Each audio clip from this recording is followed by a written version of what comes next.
Eh, oke baik. Assalamualaikum warahmatullahi wabarakatuh. Izin memperkenalkan diri, nama saya Satria Hanif Parsa dengan NIM G00244187 dari kelompok 6 kelas A.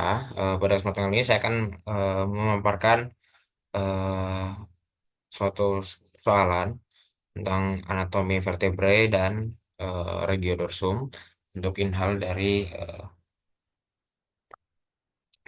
anatomi. Oke, langsung saja seorang wanita merasa nyeri pada punggung. A. Jelaskan struktur anatomi vertebra, cervical, thoracal, lumbal, sacrum, dan coccygeal. Dan B. Jelaskan muskuli penyusun regiodorsum. Oke, baik. Untuk pertama mungkin di sini kita agak cepat di bagian awal. Di sini ada overview dari eh, vertebrae atau tulang belakang itu. Jadi ada cervical, ada thoracica, ada lumbal, ada sacrum dan coccygeus atau coccygeal seperti itu. Ini tampak depan, tampak anterior dan tampak posteriornya. Oke, mungkin kita mulai dari yang pertama. Di sini kita bisa melihat foramen magnum. Kita bisa melihat keberadaan foramen magnum yang mana menjadi awal munculnya dari vertebrae ini, yaitu eh, di sini ada condylus occipitalis, foramen magnum, crista occipitalis externa. Oke. Nah, mungkin kita langsung lanjut saja ke vertebrae. Jadi yang pertama itu adalah vertebrae cervical. Nah, vertebrae cervical ke satu atau pertama itu disebut dengan atlas. Jadi di atlas ini ada beberapa struktur yaitu tuberculum anterius, arcus anterior atlantis, sulcus atau alur arteriae vertebralis, arcus posterior atlantis, tuberculum posterius, ada foramen transversum di sini, dan ada processus transversum. Jadi untuk atlas sendiri, oh sebentar, kita oke itu tadi tampak dari bagian kranial atau bagian atasnya. Jadi kita lihat tampak bawahnya di sini ada atau tampak dari kaudal. Di sini ada lebih terlihat di sini ada facies articularis inferiornya, tadi tuberculum anterior dan ada fovea dentis di sini. Fovea dentis. Jadi salah satu ciri dari eh, bagian vertebrae cervical si atlas ini adalah memiliki yang namanya fovea dentis. Itu. Ini tampak dari sampingnya, samping sebelah kiri untuk dari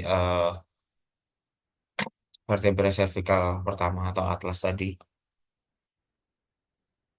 Lalu kita bisa melihat foramen vertebrae di sini, foramen vertebrale di sini. Oh ya, untuk ciri-cirinya juga untuk atlas itu tidak memiliki processus spinosus. Yang akan kita lihat di vertebrae-vertebrae selanjutnya nanti. Jadi untuk atlas itu khusus atlas tidak memiliki vertebrae tidak memiliki processus spinosus dan tidak memiliki korpus. Oke. Nah, lalu kita lanjut di bawahnya terdapat vertebrae cervical kedua.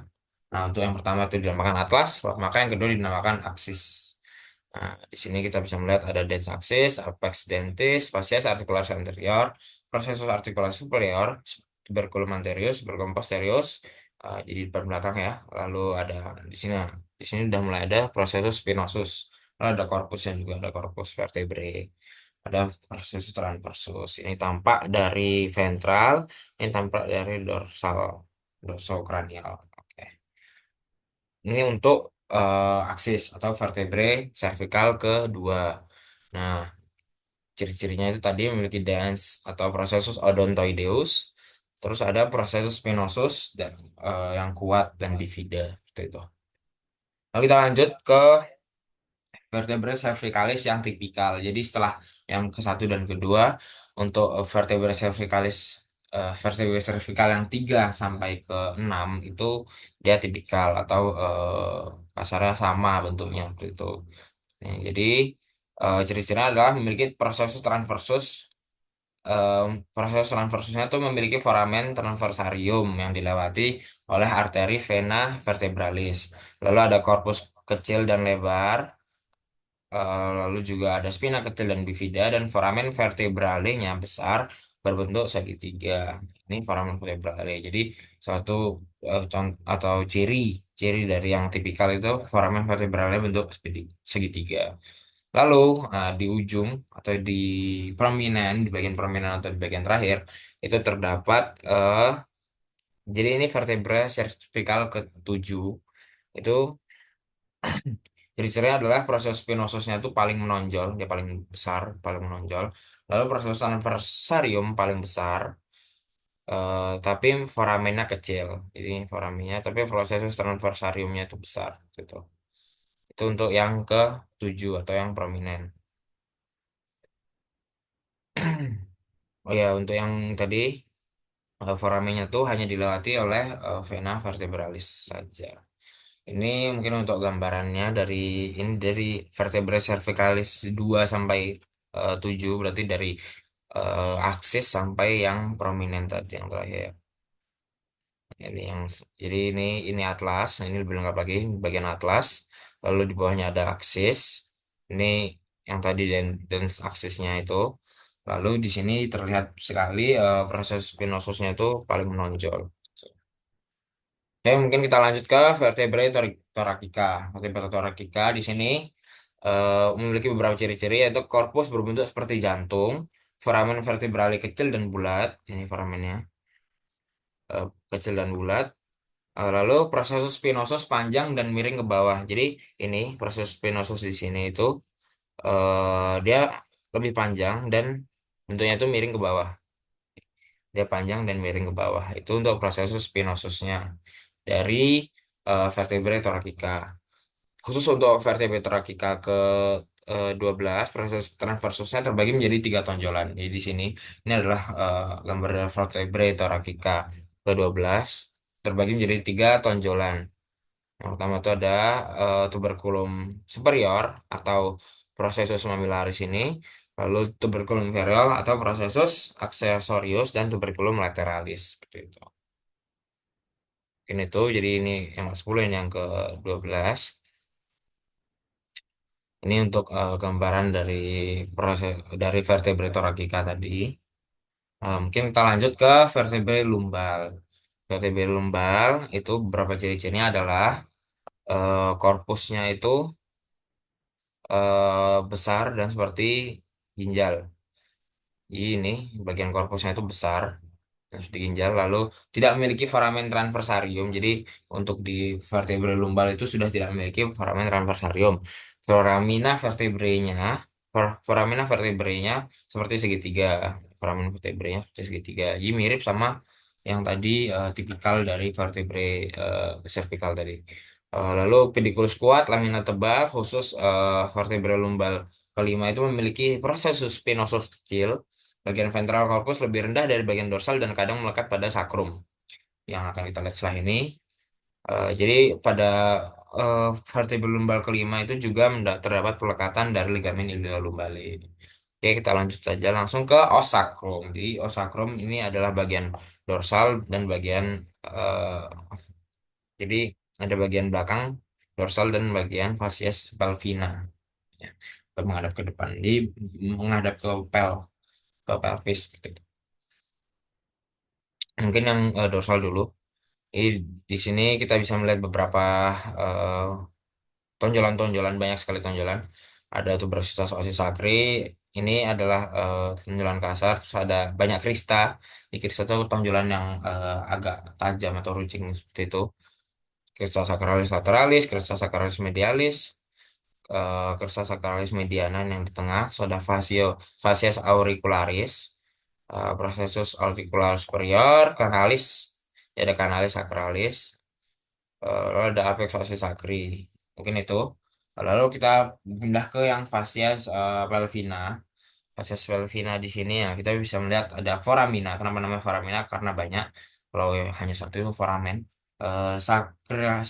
Sacralia anterior ya, anteriora. Lalu ada linea transversae. Jadi sebenarnya sacrum itu adalah gabungan dari vertebrae yang menjadi suatu tulang. Jadi satu tulang itu ada ala osis sacri macam di ada sayapnya seperti itu. Lalu ada proses articularis superior, pars lateralis dan lain-lain.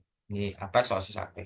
Lalu kita lanjut ke bagian paling ujung dari vertebrae itu adalah eh koksi, koksigis, os koksigis atau koksigeal atau koksigeum. Jadi di sini ada pertama dilihat dari ventral itu ada cornucoccygeum, ada vertebrae coccygia 1, vertebrae coccygia 2 dan vertebrae coccygia 3 sampai ke 5. Ini bagian dari dorsalnya. Jadi dilihat. Oke. Ini adalah ujung dari seluruh vertebrae. Itu.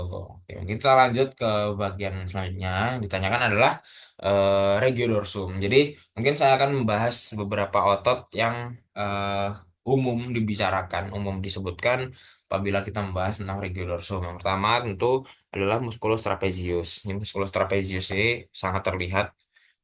Dia terbagi menjadi tiga pars di sini. Ada pars descendens, pars transversa, dan pars ascendens. Jadi eh, untuk trapezius ini cukup lebar di sini.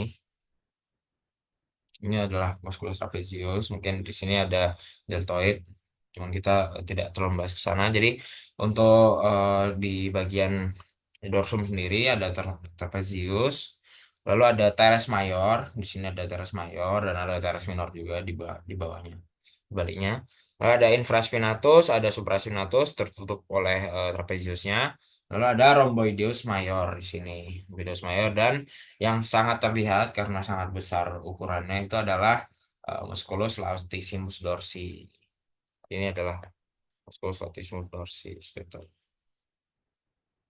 Mungkin kita lanjut ke gambar selanjutnya. Ini adalah posisi yang sudah terbuka atau lebih profundus, lebih terlihat bagian dalamnya. Bahkan costenya di sini terlihat. Jadi ini yang tadi musculus trapezius sudah keadaan terpotong. Lalu ada teres mayor, ada di sini kita bisa melihat rhomboideus mayornya lebih jelas karena tadi tertutup oleh si trapeziusnya. Lalu ada musculus infraspinatus, musculus rectus spinae, musculus latissimus dorsi, musculus obliquus externus abdominis. Ini di bagian bawah ya, udah di bagian bawah. Tidak di nggak di bagian punggung lagi. Terus ada musculus serratus posterior superior. Ada tiga di sini. Ya mungkin itu saja yang bisa saya sampaikan. Kurang lebihnya saya mohon maaf. Terima kasih. Assalamualaikum warahmatullahi wabarakatuh.